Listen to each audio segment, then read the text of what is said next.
To my sme pomalí, my potrebujeme zrýchliť, buď hrať pomaly a zodpovedne,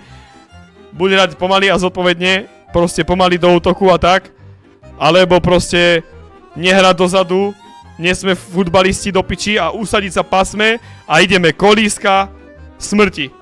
Kolíska smrti je tam.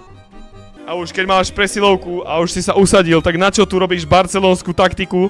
1, 2, 3, 4, 1, 2, 3, 4, 5, 1, 2, 3, 4, 5, 1, 2, 3, 4, 5, kurva, bij na tú bránu! Bij! To je jednoduchá kombinácia, pozri sa. Dostaneš puk, bum. Slavko, krížna, keď tak nemáš krížnu, tak vrátiš, kombinuješ kolísku, rozvíjaš kolísku, hodíš si o mantinel, má to Slavko, možno niekto zbehne do stredu, ťukne gól. Nikdy nevieš. Ty tomu rozumieš? To nie je, že ja im tomu rozumiem. Hlavne, že tomu rozumejú naši. Chápeš?